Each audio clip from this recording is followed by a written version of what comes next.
Welcome to Directionally Correct, a Pingless podcast of Cole and Scott. Today's guest, Ron Hetrick, Vice President and Senior Labor Economist at Lightcast. Thanks to our sponsors, Lightcast. The world is full of talent data, but more data can lead to more questions, uncertainty, and stagnation as organizations sift through it to figure out what's fact from what's fiction. Lightcast talent intelligence platform answers your most difficult workforce questions to drive meaningful business results. With more than 20 years of experience as MC in burning glass, Lightcast accelerates your work, bringing together hundreds of billions of vetted, constantly updated data points and incredible insights to drive strategic talent decisions. Your organization can tap into the deepest open repository of skills, supply, and demand data in the world to transform your hunches into a skills-based future for your organization. Lightcast's flexible solution, used by 67 of the Fortune 100, can integrate your own data, be guided by in-house talent experts, and give you the tools and confidence to explore it for yourself. To learn more, book a demo at lightcast.io. All opinions are our own and do not reflect those of any other organization. What do you think about for the next Cole and Scott, just doing the toxoplasmosis screening? Oh, you remembered the word. We couldn't remember it last time. Yeah. I ruminated until I figured it out. I've already got 5 articles to talk to you about. I bank all the random ones for those episodes. I love it.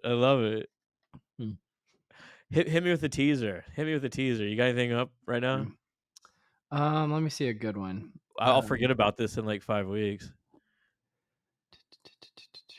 Well, Herman Aguinis wrote something about the implications of generative AI in social science, and I was like, yes, please give us more.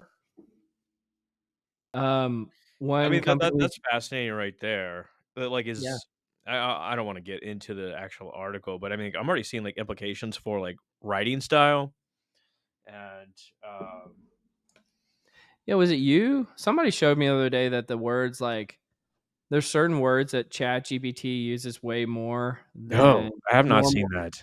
Okay, there's certain words that ChatGPT uses way more than normal society does, and they did like a plot of the usage of those words over time in academic articles, and they've seen this huge spike upwards recently. So it's like it's what they're using to show that scientists are using this to write articles. I thought that was fascinating. That is fascinating. I don't think there's anything necessarily wrong with that. Like we used,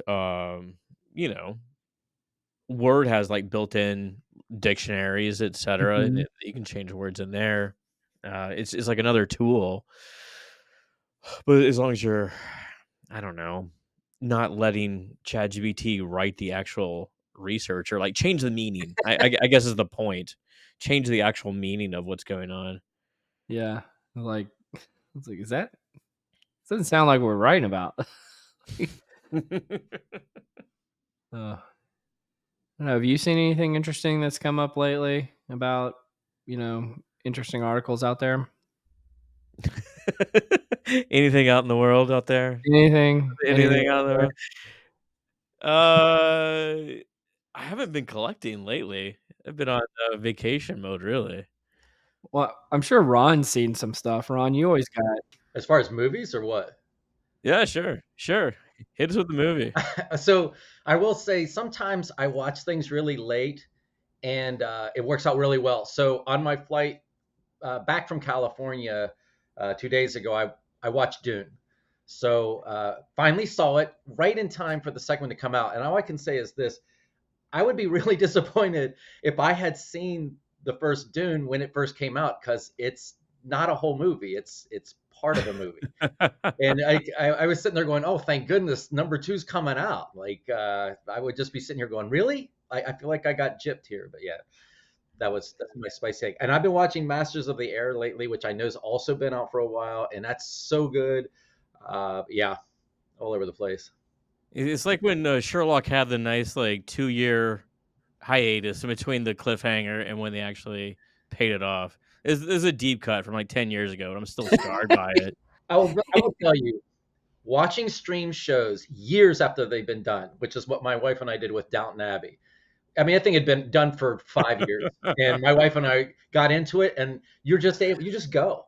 We watched all of them. We watched the movies all in like one shot. I think that we're on to something here. Unfortunately, you can't have any conversations with people for like a decade, but because you're so out of date. Yeah, You like remember that show Lost? Oh, it's yeah, so yeah, great. yeah. I'm watching it right now. Like, yeah, Really? that ended like 2010. Like, no one cares. Yeah, I know there's a comedian who talks about like when you wait a long time to see a movie, and then you sit around going, "Oh, I want to talk about it," and they're like, "That movie came out 7 years ago. I mean, I want to talk about it now." It turns out he was dead the entire time. Yeah. I have the funniest story for for that movie. Okay, the what is it? Sixth Sense. Sixth Sixth Sense. Sense. Okay, best story you're ever gonna hear. My wife had not seen the movie. A friend, thinking she would never see the movie, a friend of hers said, "Well, I'll kind of give away the secret." So I had not seen the movie either, and we finally are getting to watch it. And my wife's like, "I know what's going to happen." I said, "Don't you dare ruin this for me! Like I cannot tell you how angry I'm going to be if you ruin this for me." So we watched this whole movie, and she's got this thought in her head. So we're watching this whole movie. Well, it gets to the end, the big reveal. And then it happens, and I'm sitting there going crazy. Oh my gosh, I can't believe this. I had no idea and everything. And then the credits roll, and she goes, no joke. Well, when are they going to show that he was a woman? What? Her friend had Someone gave her bad information. I Yeah, love they it. purposely misled her, and it was see, it kind of ruined the movie for her because she spent the entire movie trying to figure out the clues that were going to reveal that Bruce Willis was a woman, and she had to end up watching it again. But I just remember laughing to the point of tears when she said that. I'm like, "What? What did they tell you?" The best part about that movie is it's far more plausible that this poor guy like upset his wife so much that she wouldn't talk to him for the entire movie. Then he's dead. Nate Bargatze's bit on that is so outstanding. Yeah. He's like, it's way more believable for a guy to go. I mean, I get it. It's a movie about marriage. I love how he says that. And I think we covered it here like a while ago, but I remember seeing some research that actually shows that spoilers make watching a cliffhanger movie or TV show more enjoyable than if you haven't had it spoiled. Because you got some Right. secret knowledge. I, You got I would secret debate insight. that. Not for me personally. I love when a director is so brilliant at hiding something without being Hmm. ridiculous. And that's the thing what M. Night did in Sixth Sense, which I absolutely adored, is that when you go back and watch the movie, it's perfect. Like you realize that you really weren't paying attention. And then when you know it and you watch it again, you're like, wow, this is Yeah. just it was so brilliantly shot that you constantly think, well, yeah, I mean, this happened or that happened. I've seen other movies where they so desperately want a twist ending that they lie to you. It's like, oh, the killer's this person, and you're like, who's that person? You know, I mean, that there's Hmm. no way it could have been them. So yeah, I all credit goes to him for being able to pull that off. And I mean, he did it to me again in what was the one that the group in the forest and everything The Oh, Village. was not that The signs. Village. Village, Yeah. the village, and I just was so once again, I'm like, you go back and you watch it, and like, daggone, it all does make sense now. And there's a lot to be said for good writing, good directing. He's multi-talented. He ghost wrote She's All That. That's crazy. Yeah. That's What? crazy. Yeah. M. Are you Night talking about that Shyamalan. 90s movie where Yeah, the she's like there's the like a high ugly school? duckling. Yeah, and Yeah, then they yeah. have bed and like take her to prom. Yeah. He started a whole genre. Kind I of feel like did. there's been 20 of those movies. It's funny because lately it doesn't seem like he can make things that people enjoy, but boy, he came out of the gates firing on all cylinders. I love this Well, sign. Sign's one of my top, probably it's a top 8, top 10 movie for me easily. Love Sign. oh yeah. Sign. I'm right there with you, man. I love like it's one of those movies that even if I pick it up, like if I saw it on TV halfway through, it's like I'm watching this. Always, You always. And there's so many know. movies that I really like, but I kind of like, I don't feel so there. But, you know, my poor wife, anytime Caddyshack, if I catch a second of it, I'm in. Yeah. And that's probably Caddyshack's. 200-300 times that I've seen that movie at this point. But I think Signs is probably one of the very few serious movies that I kind of really think I'm in. Like, and it just gives you it's such an interesting feeling that you get when you watch it because What he did was he just made you think for the first time ever. You'd seen so many alien movies, but he did a great job of making you think like, what would be your reaction? Yep. Oh yeah. And I think that no one had really taken it from the perception of what about the person just sitting in their home and they're just Yeah. like, and you see the news, like your thoughts would just be crazy. Like I love that aspect of them feeling this thing and then feeling it on a personal level. Obviously, was good, but I really As more like opposed that. as That opposed to concept. Independence Day, where they like literally hijack an alien ship and they're fighting the aliens My from their God, own ship.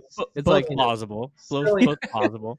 Yeah, I yeah, love the fact that in his how they talked about the lights. Was it above LA or something? Like there's these lights in the sky, and they're also above like Rio or something. And I thought, if I'm watching the news and I'm seeing that, I mean, for the first time in your life, you start going, "My goodness, what would I think?" Have you heard of the Battle of LA where like supposedly an alien ship literally came over LA and people were firing at it with guns? I was just in LA. yeah. I think the aliens won. Of course.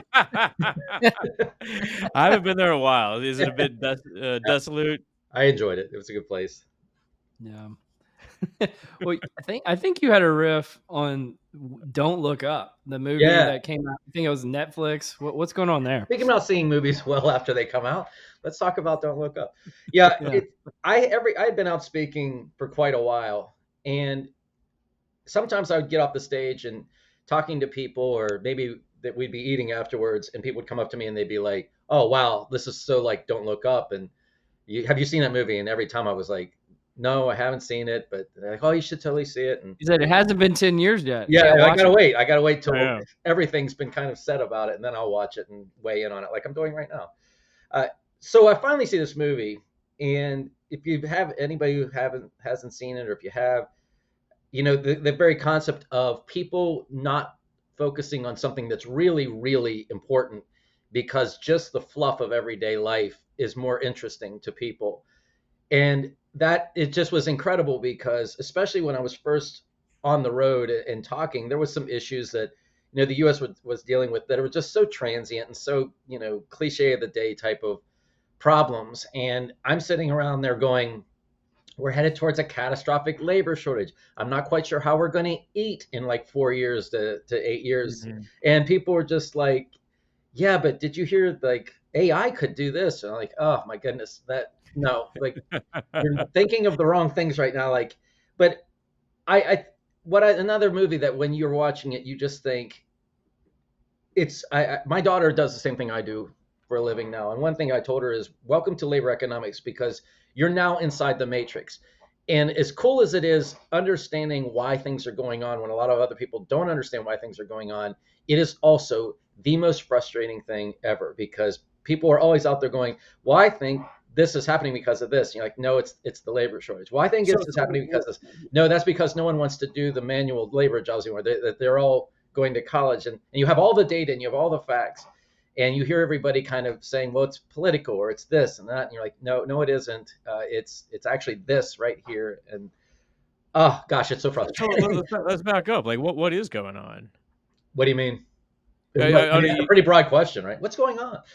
what's going on in your well, world, Ron? I'll tee it up, Ron, because like last year we met at the Mhm. Lightcast conference. I was just telling Scott this before the podcast started. I was like, I have all these questions about the economy, and I see you sitting over like at the bar somewhere, and I just like go up to you, introduce myself, and I start bombarding you with all It my really questions does. about the economy. And I swear to God, it maybe not for you. It was like the best conversation Oh, I've I ever appreciate had. that. That's a very kind. My wife hates when I do that, but yeah, sure. She's like, no one wants to hear you talking. I'm like, you'd be surprised how many people want to hear me talking. No. When it actually predated the presentation that you gave there Mhm. about who's going to do the work, Yeah. right? And I think that's really kind of what we're getting into here. And I'll just for the people who watch on video, I'll just share like a little bit of the presentation here. But when I hit on it, you touched on a few things a second ago. It's like what's going on with people going to college, Yeah. demographic shifts in terms of like baby boomers retiring, birth rates being low, how inflation is tied to all of that, and then how immigration plays a Yeah. role in how we go do these things. And so I don't know if you go whatever direction you want to go with that, but I Sure. found it fascinating. Yeah, and I appreciate that. And I think, I've been speaking almost every week this year when I thought I was going to dial it back. And I think that that's what I appreciate about it and why it's always so hard to say no is that it's amazing how many people it's the don't look up, how many people aren't aware of something that's happening all around them. When you explain it to them, it all kind of clicks in. But I think when we wrote Demographic Drought, which we were actually in the process of rewriting right now, we're going to have the rewrite done probably this summer, and it's going to really kind of dig back in depth, detail out the data that we kind of found and how it's played out, and then just that we know so much more. But when I was going around the country talking about demographic drought in these keynotes, one thing just kept sticking in my mind, and it was this mismatch that we have between the jobs that are open and the people that would fill those jobs.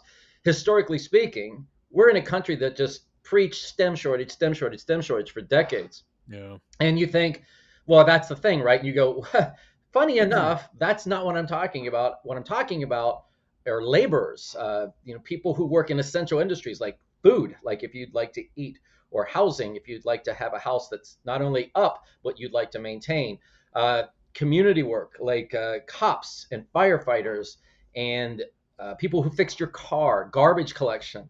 And all of these companies that were saying, we can't find people. I've traveled around the country and I've had people say, we can't find cops. Like we just don't have anything here. We don't even know what to do. And I just spoke to somebody from a state at the conference I was just at, and he's like, we can't find corrections officers anywhere. We had to lower the age of hiring to 19 to find corrections officers, which Holy cow. fascinating to think about. But you look at all this, and I'm going to give you one stat that really will drive this home. And it's a stat that, shame on me, I just pulled about a month ago, and I've just started using it in presentations. Since the beginning of the pandemic, we go back to February 2020, the U.S. labor force has grown by 3.7 million. This is the above 25-year-old, but grown by 3.7 million, okay? So remember that in our head. The U.S. labor force has grown 3.7 million. 4.5 million of that 3.7 million are people with a bachelor's degree. Now do the math. I just gave you a number that's bigger than your other number. So Yeah, it's like that's not even possible, right? it's possible only if you have a subtraction. Okay. So our labor force has purely grown for people with a bachelor's degree. Otherwise, it shrunk. People without degrees are shrinking. So if we look right now at our job openings, we have a lot of people who are like, I don't even believe these anymore. I think BLS is making this up. They don't have great sample sizes, blah, blah, blah, blah, blah. I hear this all the time. And what it really is coming down to is the country is hiring. The country is hiring a very specific person. It wants service people. It wants, like I say, and anybody hasn't heard me say this, they're probably sick of me saying it, for people who have, but we're a service industry, but there's no one here to service. So it's like that concept is what we're seeing. If you look at, we were looking at our Lightcast postings last month, 9 out of the top 10 jobs don't require a college degree. The most advertised jobs, RNs are the only one that do, and they're at the top. And we're just so massively behind. And a lot of people are like, well, aren't those jobs like always going to be at the top? And I'm like, there's a difference. They're at the top in the past because it was volume. Now they're at the top because the professional jobs have just all fallen off. We're not doing a ton of professional hiring in this country right now. But those things are perpetually going to be broken. And that's where we could take this any direction, immigration, anything. Like, how do you fill those jobs? Because when I wrote Who's Going to Do the Work, and as I'm starting to put together this next article, the thing that we really want to focus on is what I call the math problem. And that is, we have all of these boomers that retire, and people hear that all the time, but I want to phrase it this way. Every time someone retires, they go from being a producer to a consumer. So now they need, but they're no longer producing. So our ratio in the US is a couple 100,000 different. So the people leaving the labor force retiring is a couple 100,000 more than young people who are coming into the labor force, just age, just 65 to 16. And that is something that will obviously get remarkably worse going forward through the next decade. And people are like, well, a smaller population, that's not a bad thing. I'm like, yeah, in and of itself, that's great. Unfortunately, you have to go through this patch where a huge population, it's like a tree. All of these people who retire become the top of the tree. So now you have this huge tree, but the trunk of the tree is very small. And so in the past, like right now, We have an age dependency ratio of 46%, meaning that 46% of the country is relying on 54% to take care of them. In 2030, it's 60%. 60% of the country is going to be relying on 40% to take care of them. And take care of them means a lot of things. It does mean eating. It does mean Yeah. healthcare at a time we're really going to need. So all of those things. I think China's going through the same issue right now Oh, are too, they where they ever? Are they yeah. ever? Yeah, the one child policy, no one really thought, well, what happens if you fast forward that? Like, what about the generation that was before the one child policy?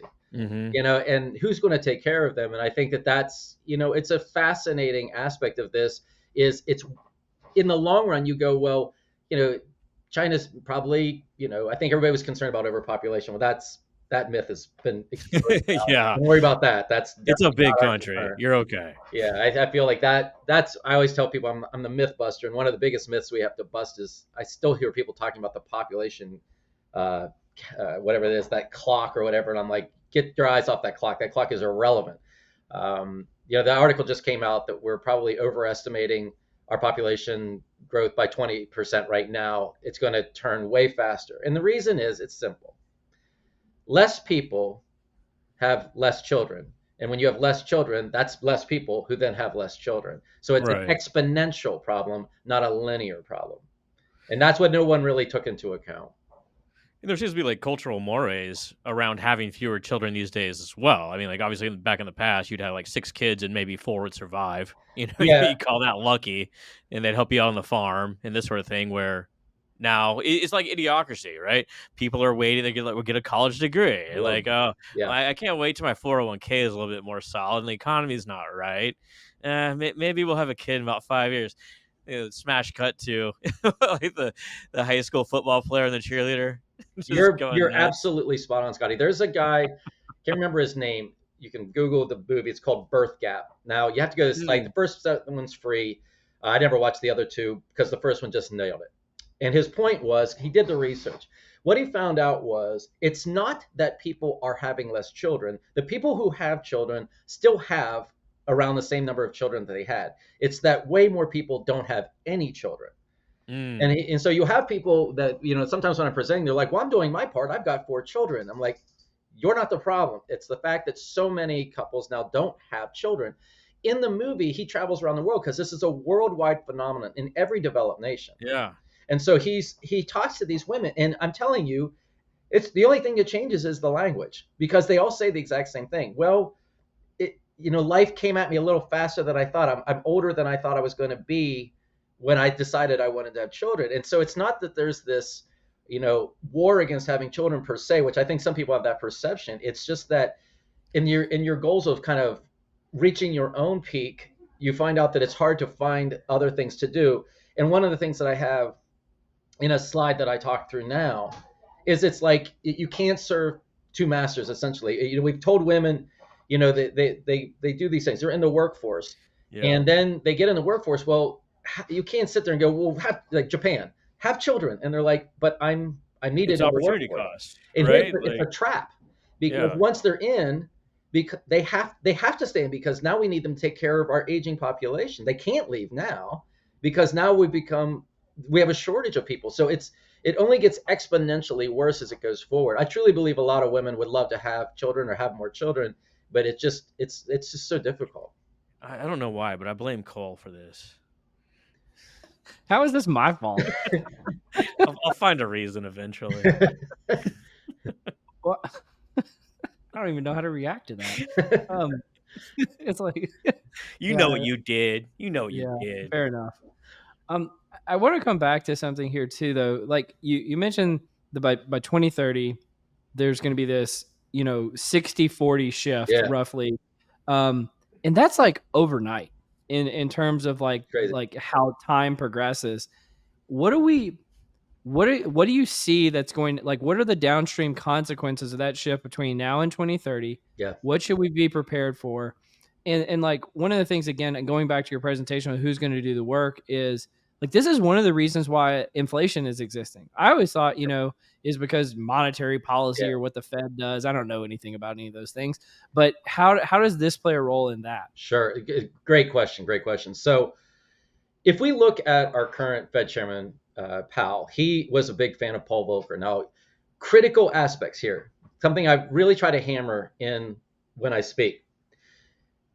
Paul Volcker was the Fed chairman back in the 80s and such, when we had this massive, not only do we have a massive labor supply, but it's the boomers in the prime working ages of life. Massive, more than we had ever imagined we would ever be able to grow a labor force, unprecedented growth in labor force. So you didn't have to do much to hurt the economy to get interest rates up to pull inflation down. So he tried to do the same maneuvers. And he's like, well, we're going to get the unemployment rate up to like 4.5%. And the whole time I'm going, no, you're not. That's impossible. There are less people now collecting unemployment in this country than there were in 1970. And our population is 106% larger than it was back then. So you have to understand, like this, it's such a finite amount of people. It's actually been going down the past couple of weeks. We're having a record number of retirements this year. If you look at people who say I'm out of the labor force, the growth, the net change that we've had, more than 80% of that change is for people over the age of 55. This is an entirely different world than we used to have. So if you go back to 21 and 22, we had all these people leave the labor force, a lot of them being older. And we didn't have anybody coming in. And we had no immigration because we had closed the consulates down during this time. So didn't have any, but it was a very small amount versus what we had. And so what you have is all of these service industries, manufacturing industries have all this demand. What I was just talking about, people become consumers, but there's no producers. So this happened at an unbelievable and unprecedented historical amount in 21 and 22. And as a result, inflation goes way up. Well, think about, what did you see? Where was the inflation at? Well, eggs, food products, fast food went up like 30% in like a year. And you go, well, who works in those industries? Well, it's typically like high schoolers or immigrants or things like that. Well, we don't have those people anymore. So when you start to look at that, what was it going to take to stop that problem? And that's when I started tracking, and I presented this in what Cole saw. I started tracking the immigrant flow. And when the immigrant flow broke its previous kind of 3 or 4 year trend and started spiking up, you can put those lines on. Immigration goes up and inflation goes down. And people go, wow, the Fed did a great job. I'm like, no, the Fed didn't do anything. The Fed did freeze the private equity market, which is good. That kind of eased back the hiring on IT workers and such. But it really was the opening kind of the gates to get these people back in to populate these lower skilled jobs. That's where you feel inflation. You do not feel inflation. No, none of us feel inflation when Apple pays a little bit more to an app developer to do something. Because if anything, you buy that phone maybe on a plan once every 3 years. Where you're going to feel it are those day-to-day transactions that you're doing. And those are the industries most affected by worker shortages. So that's how they interjected low cost labor into the system, which actually lowered the cost of everything. I.e., like you go to a egg producer, out in the middle of Texas somewhere, or cut your lettuce, etc., and that's going to actually lower the cost of these sort of day-to-day goods. Yeah, I got stories that I say in private that I won't say here, but I'll just tell you that Nobody's listening. The border is filled with a lot of winks. Basically, wait, what? There's a lot of winking. There's a lot of like, okay, I always tell, the way I say it live is, look, when you see these videos of all these people lined up at the border, do you believe they're all standing in line so they can be told to go home? Like, you understand the complete silliness of that? Don't you think that they're human beings? They have a brain. They know exactly why they're standing in that line. They know that most of them are going to go through. And I think that this is the big thing. So that the numbers that just came out, which you probably saw, 3.3 million immigrants came into the country last year. About 2.6 million probably were undocumented. About 1.8 million of those will go into the labor force. So anybody who's an asylum seeker, they have to wait like 120, 150 days, I can't remember which one, and then they can work. So this is what's happening is there is a tacit understanding amongst all political parties that, look, our constituents are crying. They're dying for laborers, for construction and for farms and eggs and everything like that. But instead of coming out and saying that's what we want to do, you just kind of wink and nod and get these people in. And, I think one of the sides that I present when I speak is there's a lot of myths about illegal immigrants. And that is, we don't know how many are here. We don't know where they live. We don't know like what jobs they do. They deal fentanyl. And we found that all that data is out there. We do know where they live. We know what jobs they're in. We know everything about them. it just, we have to do, it's some work that we have to do, I think, to harness them as a strategic asset. And I think that's where we keep kind of falling down as a country. Well, like to your point, I'm starting to see videos pop up. Obviously, it's probably isolated events, but migrant Venezuelans fighting with migrant Mexicans at Home Depot because the Venezuelans will perform home repair cheaper, Oh my right? God. Like I have not you can seen go to that Home. video, but that's Yeah, it's fascinating. wild. It's a sub economy that we're dealing with. So many things could be fixed by just simply, this is my thing when I speak. It's time for adult conversations. I mean, we've been doing this. I do explain in great detail why is it that we have the attitudes that we have. Well, once Hmm. again, boomers came into a workforce that had an unprecedented labor surge. So anything that added more labor to that labor force, they naturally and by all rights should have detested. Like, but the problem was that mindset is still there. You still hear people say, well, they're coming for our jobs, which is just absolutely categorically not true anymore. And yet they also represent, they're a significant voting bloc and they're significant donors. And I think one of the things I've been trying to get people to understand is that that mindset needed to die off around 2005 to 2010. And we're running out of time. As we talk about in demographic drought, the window for immigration is starting to come to a close. A lot of the countries we get people from have also seen declining birth rates. They are also seeing worker shortages. Mexico has a lower unemployment rate than the US. 65% of Mexican companies reported a labor shortage. Hmm. So they're going to start to pull back on the people that they have right at the point that you're going to want them the most. And I feel like these are such critical years. It's time to just have a grown up conversation and say, how do we harness this as a strategic asset and stop talking about it in some crazy terms of it's political, and that's, I do believe that's why. Interesting, like the jobs that you named earlier, bricklayers and policemen, firemen, all these sort of things. These are all jobs that AI is not going to take over, No, at least immediately. no, Immediately, right? no, I don't think So ever. I mean, robots couldn't take them yeah, over. How's AI going to take them over? You can't put out a fire with you sitting at your desk going, put out that fire. Something's going to have to be there to put the fire out.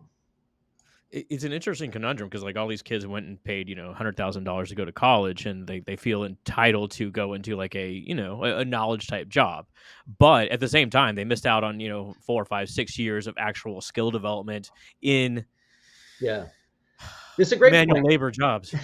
So we did a comparison of an electrician at 25 years old, and let's say that electrician got out of school 18, trained in Yeah. their electrician, and then became a master electrician by the time they were like 23, 24.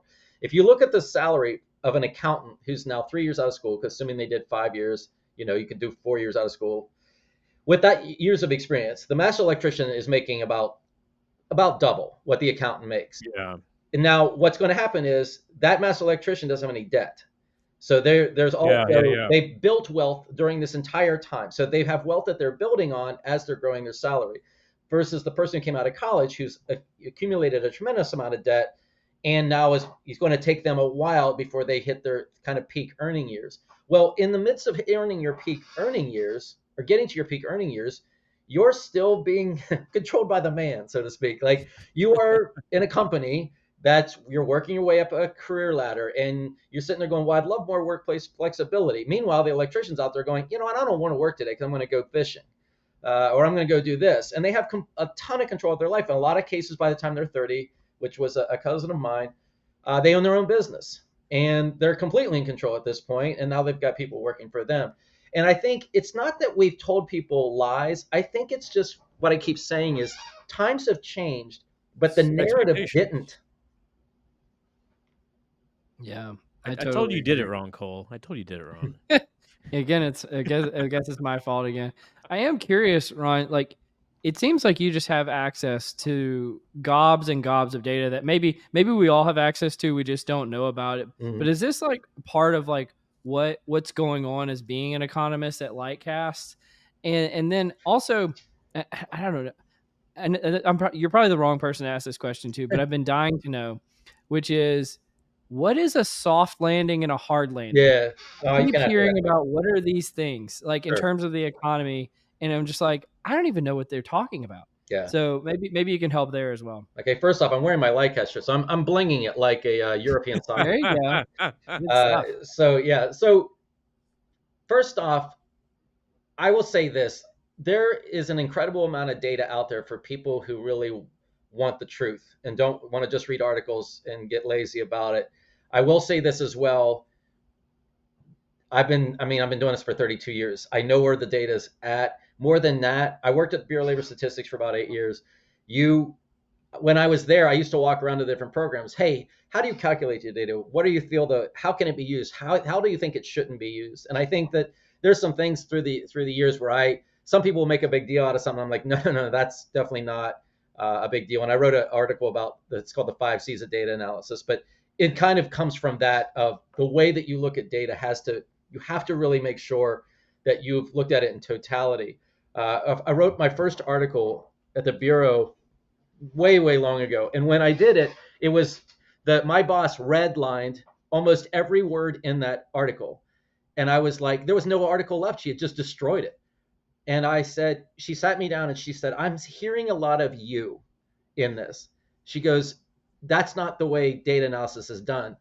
Your job is to so thoroughly research something that when somebody wants to argue with you, they're arguing data against data, not opinion against opinion. And Mhm. I'm going to tell you, life changing moment that is, I was what, 24 when I heard that. I am much older than that now, but it's affected everything that I do. It's just making sure that if I were looking at something, what were the questions that I would come up with to go, I don't know if I believe this. Have you accounted for this? And Cole, what you witnessed in Idaho is, like I say at the beginning of that, you're going to get bludgeoned with data because through the years, I've gotten good at tamping down all of the edges. So there's just no gap that you can find to go, yeah, but you didn't account for this. It's like, I've accounted for everything you could possibly account for at this point. That being said, the way I live my life, my motto is it's really great being wrong because no one learned anything ever by being correct. And I love as an economist seeing a data trend going the opposite of what I thought it should do because I'm like, here, I'm about to experience a moment of learning here, and this is going to be really neat. So I think it's really not so much that you're not going after the data. I think it's more of you really need to know why you're going after that data. What question you're trying to answer? How could you question your own self? What do they call it? Interrogate yourself, or how do you do that? I think is a big part of it. And then a hard and soft landing is pretty simple. When when inflation gets out of control, the Fed's job is to try to rein that in. Now they only really have one weapon, and that is raising interest rates. And the goal is to limit borrowing so that companies can't expand. And the reason why that was never going to work is during right after the pandemic, corporate profits grew by over 40% in about 5 quarters. And that had never happened in history to have that much gain in corporate profits that short. So companies really don't need to borrow money to keep going because Mhm. they have the money on hand. What it did do, like I said, really hurt the housing market, which stinks because we can't. Last year was the lowest level of labor mobility state to state we've ever had in history. No one's moving. And I think that causes its own problems. But the concept is that can you get inflation down without destroying everything? So a hard landing is millions of jobs lost, industries devastated, bankruptcies occurring because you're trying to clamp down an economy. A soft landing is inflation comes down very slowly, the unemployment rate barely gains. There's not a whole lot of displacement. Industries are able to maintain themselves. All of those kind of things. Hopefully that made sense. No, that makes perfect sense.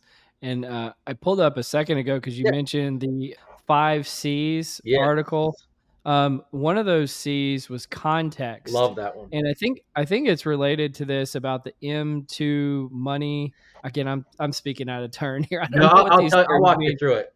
Okay, yeah, please walk us through this. Yeah, I absolutely love this example. So, what was happening was I was starting to see articles everywhere. I was even having people send me things in my email talking about, hey, what we're seeing, this collapse in the M2 money supply has preceded every major significant economic shock in history. And so they were going, look at this decline. And so that's your top graph. Look at that decline.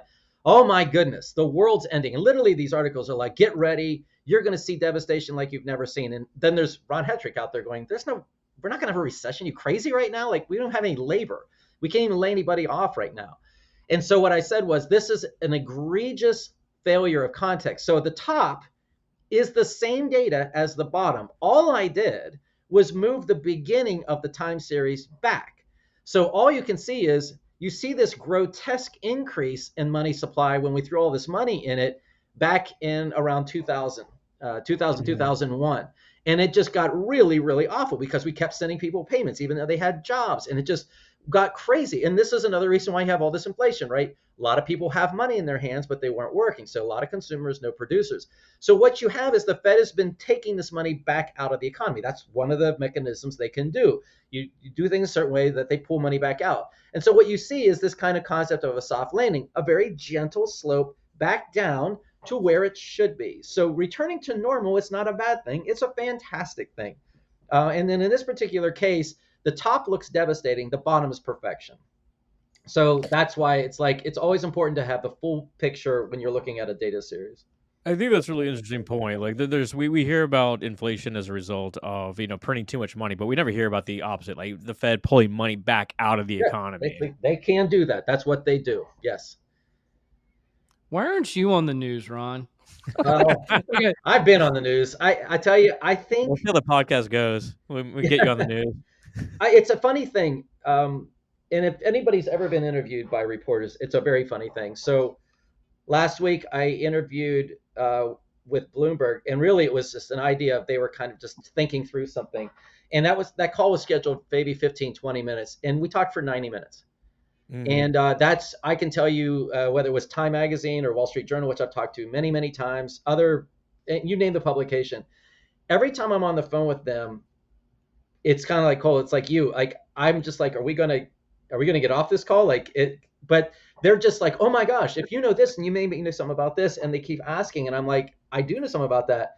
And then what happens is, later on, I see my thoughts and ideas showing up in other stories, but I'm not really quoted in it.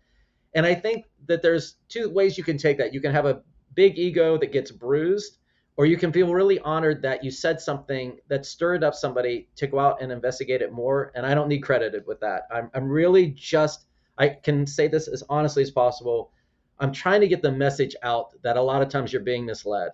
And you need to know the truth, because the truth, in so many senses, sets you free. But I think more than anything, it de-stresses you.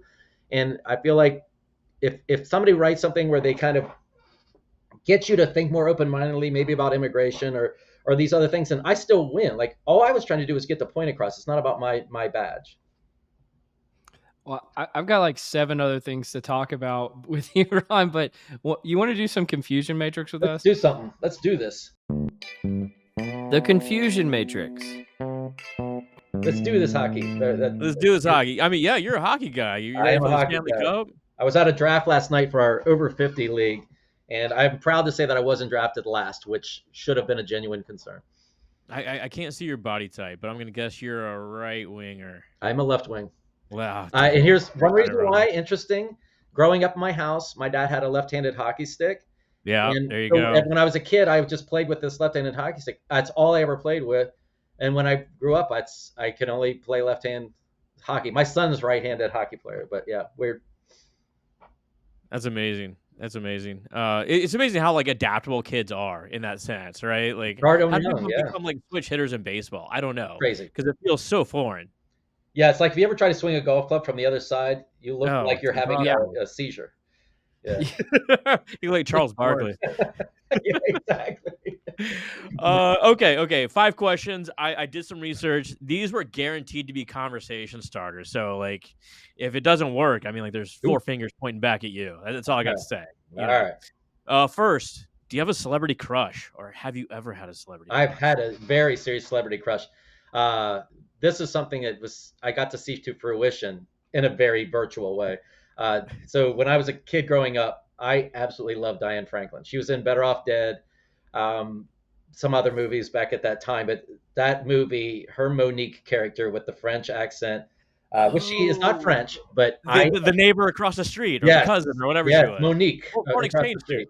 Yeah. I absolutely adored her. Well, you grow up, you become adults, and one day I'm on Twitter and realize she has a Twitter account, so I start following her, and then she put something up one time, and I commented underneath it, and I'm like, da da da da da, and then she commented back, and then we commented back, and I commented, And so I Look mean, you at wouldn't have believed the glow on my face when I went to my wife and said, I just talked with her. Yes, it was You on better Twitter mind like your a P's and total Q's. nerd, but it happened. It's a real thing here. I can just see it happening too. It's That's funny because great, probably Ron. at Oh, that that's time I'm 50 years old and I'm like 3 years old at that point. I'm like, yes, yes. Have you ever heard of like the intersection theory where it's like you start at a lower level than the celebrity, then eventually as age catches up, Yeah, like you intersect and like you actually become like more we probably are in sexually that moment right desirable. now, as long as people can handle Doom as being popular. Cole, any quick ones? That girl, she was in 10 Things I Hate About You, and then I think she was in the Jason Bourne series. Oh, I not don't know her name actually, but I not always thought she Kirsten was really cool. Dunst. I don't know who that is. She's not even that famous, You but talking? like Isn't 10 Things I Hate About? Oh no, Styles? yeah. Julie Styles? oh no, I'm thinking of the wrong movie. Sorry, it's Yeah, that one with Heath Ledger. It's another teenage movie. no, It's Heath that's Ledger and this girl, and they're in high school. that is Yeah, 10 Things I Hate that's About. Julie Styles, Yeah, that's right? Is Julia it okay? Stiles. I Yeah. didn't know her name, but I always thought she was really cool. That was filmed in Tacoma, just south of me, and like that University High School and that football field is legit real. It's amazing. Okay, It's yeah. legit real. Legit.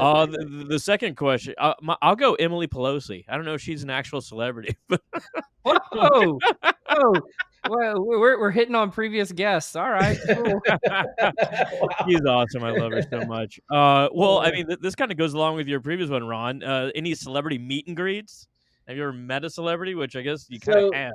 I'll count this as a celebrity just because it was awesome for me. But my oldest son has cerebral palsy, and because of that, he was involved in an organization where we got to go over to the Players Championship because I live close to TPC here in Hmm. Jacksonville, and at this event, a lot of the pro golfers would come in. Well, turns out one of those pro golfers, which is Jim Furyk, is from Pittsburgh. And I started talking to him, and we just really, really, really hit it off.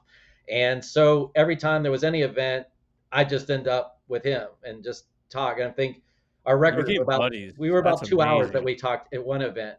And what I learned about it, which is an ultra critical thing, and I've learned it with musicians, which I've met a few over my life, as long as you don't talk to them about what they do, they'll talk to you forever. Yeah. Well, I mean, they probably crave just Dying. natural conversation as opposed to "I love you so much for You don't. I being this did it one golfer." time, and it killed the conversation, and he turned away, and I was like, never do it again. And then from that point on, anytime I saw him, I'd be like, hey, you've been watching the Pens this season?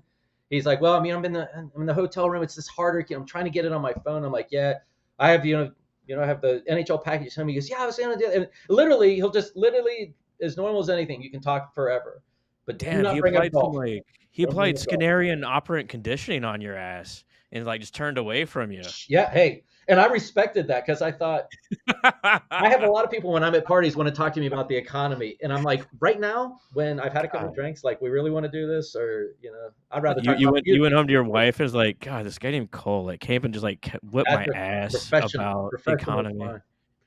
So good. I'm sorry, Ron. I No, apologize no, in no, advance. no. Something like that. We were at that event, and I tell you what, in that event, it's literally my mission is this is what I'm good at. If you talk to me about things that I'm not good at, then that would be no fun. But I don't mind that. Yeah, fair enough. I Any won't celebrities, ask Cole? any more questions.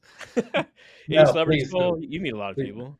I actually don't think I've ever really had a conversation with a celebrity, so I don't know if I qualify for this. I'll go Emily Pelosi again. I've met her. Fair. By the way, I've met a lot of pro golfers, the really, really cool ones. Luke Donald is awesome. His wife's great too. Um, Davis Love the third, Mhm. Mhm. wonderful Yeah. guy, incredible with my son at the time. Charlie Hoffman, also an incredibly cool guy. As far as the wives are concerned, Phil Mickelson's wife Amy, we hit it off actually quite a bit. So that at the end of the day, when I left, she was hugging me, crying on my shoulder, and I thought, well, Oh this has wow. got to be one of the most surreal moments ever. And I literally was looking over at my wife like, "You see this? Do you see what's happening?" But we had some really deep conversations. So yeah, you just never know. You just never know. Have you met any Wow. golfers that have run over a police and been arrested? I'd actually Ooh. never met him. I hear he's the nicest guy ever. Yeah, just in the interest of time, we'll go quickly. One more. Bucket list. Any sort of things that you haven't accomplished that you want to accomplish? I'm going to give you the weirdest thing ever. I want to go to Norway. No, that's legit. That's legit. I've Why? seen it so many times, and I don't know why, but there's something weird inside of me that's just drawn to it. And I want to get in a car and I just want to drive up north, like You way want up to there, go on the fjord? yeah, where the fjords are all at, and just I don't know. There's something about it. It's like a call the wild type of thing. I've had friends who've gone there, and I look at the pictures, and I'm just like, just so jealous. Like it's weird. There's probably there, and of course, like maybe the northern part of Italy, wine country and stuff, which I'd like to see. But Yeah. I am a kind of person, I really don't like big cities. I really don't like being around a lot of people. It's not that I don't like people. It's just that I do really well going to places than driving away from them out into like out into the wilderness, more things. So yeah, countries where they're more kind of sparsed out, where I could just witness the beauty of the land is kind of that's my bucket list. I thought you were going a different direction. I'd love to go to Norway and just like go to a sauna and do like the cold plunge and the whole bit, or just go right to the There's no lake. cold plunges for Ron Hetrick.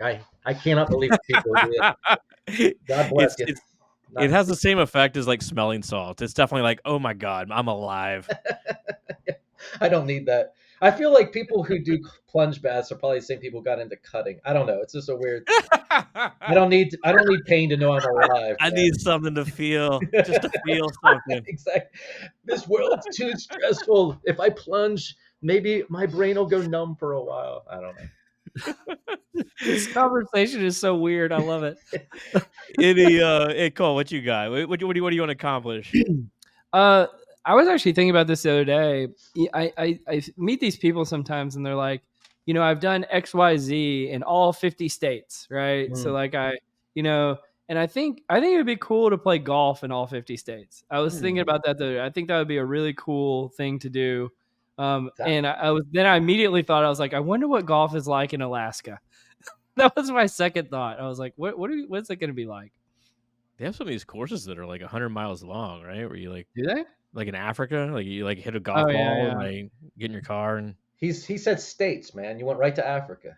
I don't yeah I just got back from Scotland and St Andrews and I Oh, walked the course and it was absolutely beautiful and like it was just as green as you could be and it's just like Seattle with like the clouds and the mist and the waves on the ocean are breaking against the rocks and I was like, okay, hey buddies, like how long is this gonna be? Is like it's gonna be like 5 hours. Like shit, that's a long time to like walk. Like I think I have 14. I gave up. I was like, I'm going to the clubhouse, go get a beer, go get a tenant. because of the wind and the cold and stuff. Well, I just wore khaki slacks and I was not real prepared. They're I covered in thought rain gear. I didn't think it was gonna be like mini golf and like take like 30 minutes or anything like that, but I wasn't prepared for 5 hours. I would love to. My son's going to be in Scotland tomorrow. He's in school in London right now, and I'm so jealous. Once again, he was in Wales last weekend, and once again, that's a beautiful place, and that's really what I like. I like seeing beautiful places. Yeah, absolutely. All right. Well, let's you ready to do some nerdery, Ron? Fire 'em. The nerdery. All right. I'll kick us off, Scott, Yeah, where do with you want to start? our friend of the podcast, Ethan Mullick, who we've talked about plenty of times on here about AI, and just we couldn't go without saying about the Chat GPT 4.0 release. And one of the things that came out as a part of this release was that Chat GPT can now do data analysis. And so they have a little video on this post. I'm not going to play it, but essentially, you know how there's like some of those R packages or Python packages that will now do exploratory data analysis out of the box if you just put in certain commands? It appears that if you just use prompts like analyze this, visualize it, do sophisticated analysis, including statistical analysis, and tell me what it means, that ChatGPT 4.0 can pretty much automate Mhm. exploratory data analysis. And so I thought that was a fascinating revelation. And I don't know, what do you guys think about this? Copilot can do it now. We were with one of the chief developer or overseers of their development crew with Microsoft this past week, and he was saying, I was just talking about, boy, it'd be great if you could do this, and he's like, yeah. Yeah. Maybe you use Copilot. I'm like, no, my daughter has. I must be ancient. And but this, I'm going to say something around this real quick, and that is, it's interesting when you talk to the people who are developing, at the forefront of AI, like literally the ones developing it, whether it be the Chat GPT people or even Microsoft, and how because they're invested heavily in it. You will never hear them say anything ever about replacing. It's like the very jobs that they're trying to improve, they have the people doing those jobs are the ones helping develop the tools, because they want these people to develop the tools in a way that it's the people go, man, I love this for my job, not Yeah. I love this to take my job. And I think we're on a collision course.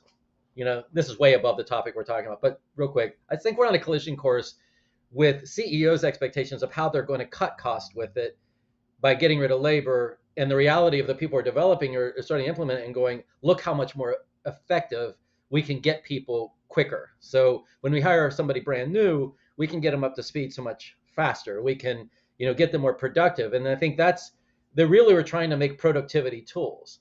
And somehow it turned into they're coming to take your jobs. That's a super positive outlook that we haven't really heard on the podcast yet, because like you do look at it, it's very like hell, like this would take me like a day to code, or whatever Mhm. it take to like get through this sort of thing. But I think you're right. It's like the cost of intelligence is coming down with these sort of tools, and like now we don't have to take on one project, we can take on 5 projects Bingo. and find 5 different insights, and help the other employees in the workforce, whatever it is. But I really like that positive outlook. I will say, like, kind of like backing up to the actual tool, Mhm. we were seeing these sort of things being done a year ago, such as like I had a friend that showed 88% classification accuracy from text data that they were trying to like show this sort of thing. Uh, but what is wild to me is how quickly we're seeing the advances and these sort of technologies. Like it was about a year between the time that ChatGPT 3 came out and 4, and now it's like a 6 month cycle, and they're like we're quickly going to like a 3 month cycle, and it's things are getting wild, boy. Important point on this stuff, and I mean, people would debate me on this, and that's fine. I come from this world. If you prompt something and it makes you a song, are you a musician? If you prompt something and it paints you a picture, are you an art? Yeah, If I see a video of a motor being built, does that make me a mechanic? If I let ChatGPT do my statistical analysis, am I a data analyst? And for me, the easy answer on all this is no. You're nothing more than somebody who's playing around with a video game. Like you could generate yeah. music using video games a long time ago, but that doesn't make you. That's not your gift. That's not what you're good at. You're using this to take a swipe at something because maybe you couldn't pay a musician, you couldn't pay a data analyst, and you just need something. And there's times when something works and that's good enough. But in the hands of a person who's not something, if I'm not a mechanic and a video being built, it's kind of like the Spies Like Us movie. You know, I could read a book about how to do surgery, but you can see like the second he goes to like inside, it's like you realize the terror of what it takes when you're not skilled at something. And now I'm quoting all kinds of movies, swingers, you Yeah, got yeah. air claws and you're just mauling this thing, but you're not handling it. You're You're so mauling money. You're it. so And money it's right still there. money, baby. And I think that is what I see. Like when you say, well, I want this tool to do the statistical analysis. And so it does it. And then it gets done. And now what? Now, are you any smarter than you were before? The answer is no. Only if you already know statistical analysis are you going to be blown away by what you see back. Only will you be able to look at something and go, you know what, in this case, that should not have been a negative correlation. I got to see what I did in the data. Maybe there's something I'm not understanding about the way these data sets relate to each other. You still have to have the intelligence to know what you're looking at. It's a really good point, and also like it doesn't replace those sort of things you learn in the first like 2 or 3 months of grad school, i.e., like how to set up a natural experiment and Mm-hmm. understand your different groups Yep. and what they mean. Like not to mention like what the underlying statistics mean. Well, and much along that line of thinking, name a job that AI has fully replaced already, like all components of it. Like I can't even think of one that has replaced half, Well, right? the graphics designers will tell you something very different because that was the big thing. The graphic artists all got released from whatever that photo company was. To that, I would say Adobe. I like the way you first worded it, which is, so if I use a graphics tool to build me, Mhm. a logo, I, not being a graphics person, could look at that and go, that's a good logo. Yeah. Meanwhile, a person who builds good logos would go, that is a horrible logo. And Correct. you're seeing this already in so many things. And I love what people's immediate response is, what's in its infancy? It's going to get a lot better. Well, this concept in and of itself becomes a little perverse, because all AI is doing, and it was funny, the Microsoft guy goes, I can't stand when people say it's artificial intelligence, because all it is taking everybody's intelligence, plagiarizing it and slamming it together, and then saying, well, I came to these inferences because I slammed all of these thoughts together. And then you go, well, where'd you get that from? And it's like, well, I can't tell you that. I don't know. And then you're like, I always say, I got it from this. And that's not true. It's, it doesn't know where it got it from because it deals in probabilities. But the problem with AI, and my colleague Will was talking about this, and we've talked about this before, is it's trapped in time. So you can't innovate with AI because it only is looking backwards and scraping. The only ability you have to come up with something new is to say something new, and then you put that in there. But like, it can help you find maybe relationships that you didn't know exist. Great. Hopefully we can find a cure for some kind of cancer as a result of it. Show me that when it happens, and I'm going to be so happy. But here's the thing. If it does come up with that, man, there's going to be a lot of people employed working through the experiments, working through the marketing, working through this, working through it. The drug doesn't invent itself. It doesn't test people. It doesn't sit at their bedside and measure these things. It's Mhm. alongside of the people every step of the way. The people feeding the models, looking at the output, looking for those relationships that this thing is saying it's found. Never at any point am I getting rid of people. I just need those people to be smart. I really need their expertise now, because now I'm looking at output and I don't know if I'm being fooled or not. That's so Raven. I think that means it's time to move to our next article. So this is a really fascinating. It's from Economist. How much influence does a professor have on the research direction of their students? Like, so we all went to grad school. Yeah. Did you have like a professor that actually? Well, I mean, like you, Ron, like you had a colleague at the Bureau of Labor Statistics that like directed your life out of you. This is a little Yeah. bit different from that. But this paper examines the role of university teachers in sharing or shaping the scientific revolution in England, which, of course, like before that, they were not really much of a research powerhouse, but came out of it as a research powerhouse. So they had a corpus of 100,000 students at Oxford and Cambridge, as well as who their professors were. And then they used LLMs to classify the 300,000 publications that emerged from these students. Or it's like 1600 to 1800. Hmm. They also had a naturalistic experiment, what I didn't fully understand, but essentially some sort of like civil war broke out in England, and a lot of the students from one university were kicked out of, Hmm. I think, out of Cambridge, and they were replaced by Oxford students. And the upshot is, for a 100% increase in teacher publications that led to a 3% increase in student publications on the same topic Hmm. related to the scientific Sure. revolution. And if you Right. extrapolate that out, That's so one natural. standard deviation increase led to a 13% increase in student publications later on. Mhm. Uh, Something that's tough to quantify, but super cool to see how professors shape the future academic publications of their students. Cool, or a little disturbing. I would say Yeah, I this. actually hate it. I Like, I feel that a good professor, and I feel like we don't have a lot of really good ones. A good professor presents both sides of things in an incredibly fair way. I mean, the best professors I can remember were the ones that, it's like Karate Kid, the new remake of Karate Kid, when you start off going, but I thought they were the enemy. Oh, wait, no, they're the enemy. Wait, are they the enemy? Wait, who's the good? Wait, they're the good person. And then one episode later, like, no, they're the bad person. And I think that that's what a good professor should always be, showing you all different kinds of things so that you're inspired to take thoughts that you gain out of that to see if you can prove one point or another. And I feel like that's not what happens a lot of the cases. I feel like people are led down paths. I can certainly point to certain things that I won't bring up because they're controversial. But I remember sitting here and telling professors, I'm like, do you ever question this stuff? Because it sounds ridiculous to me that you're even saying it. And um, I think that it requires the students to be really sharp and open-minded in themselves, that you're not just a sheep just kind of following, well, the professor said this, and then you kind of just follow that path. And I mean, I think there's good and there's bad. I think I think it's natural. I will say this because a lot of people do go to schools because there are certain professors who are doing certain things that they're interested in. So it's a natural outpouring of that. You're going to do research related to maybe these people that influenced you, and that's okay. I would just beg that the person maintain their own perspective in that and don't let their perspective be influenced by those that influence them. Mhm. Yeah, if a professor's perspective is de-incentivizing someone from staying away from what the data says, right? Kind of to your Yeah. point from earlier that you said about BLS, like not arguing opinion versus opinion, but data versus data.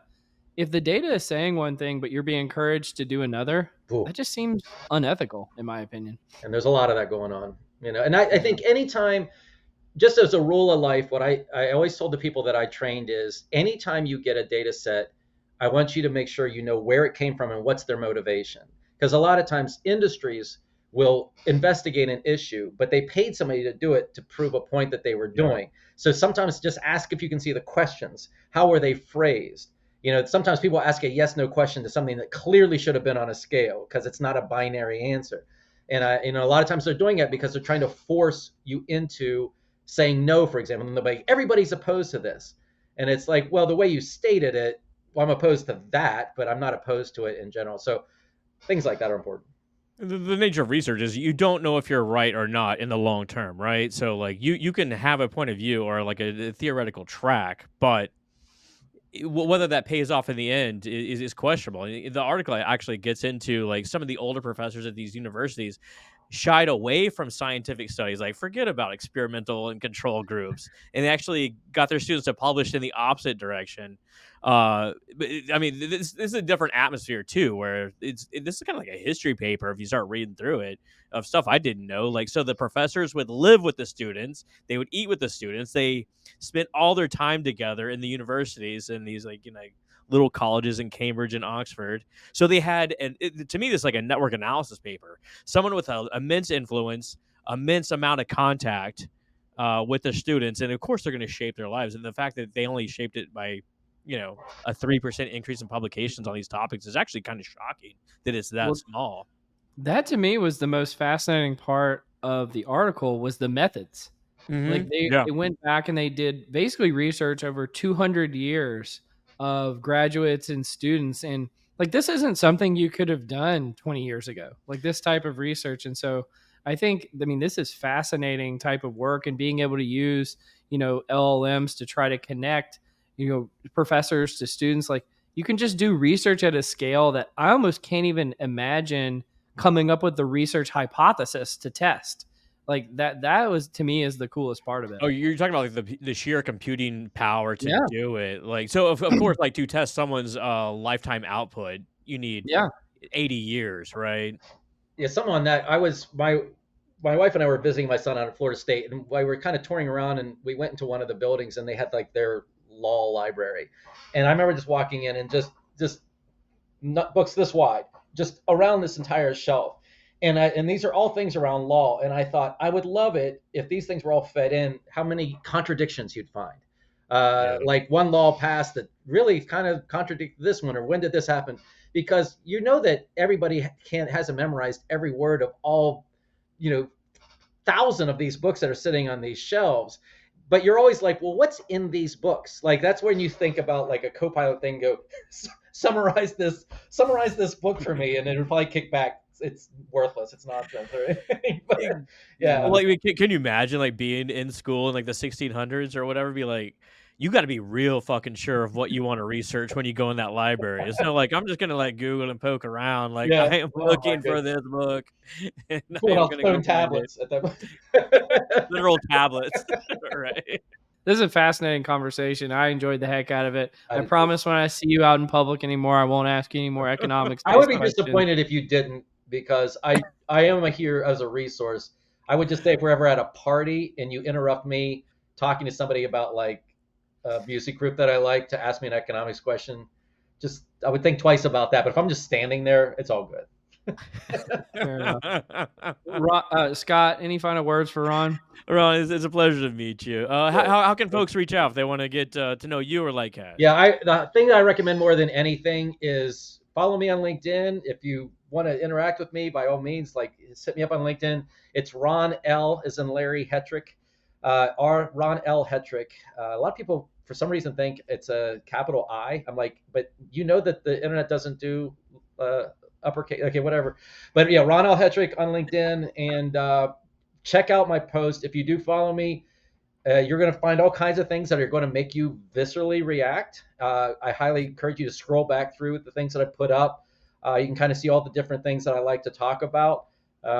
It's not that I'm trying to be interesting. I'm just trying to sometimes just deflate things that I'm seeing in the news that is scaring people. Oh, you're doing fantastic work, Ron, and I wouldn't have it any other way. So keep doing what you're doing. But thanks so much for joining us today. And you've been listening to Directionally Correct, a People Analytics podcast with Colin Scott, and today's guest, Ron Hetrick. Thanks, Ron. Directionally Correct is dedicated to you, our listeners, to help educate and entertain you on how to effectively do people analytics. By supporting this podcast, you are helping us continue to provide valuable insights and knowledge to our listeners. Please consider becoming a patron of the podcast. You can find the link to sign up in the show notes or at patron.podbean.com/directionallycorrect. Thanks for your support.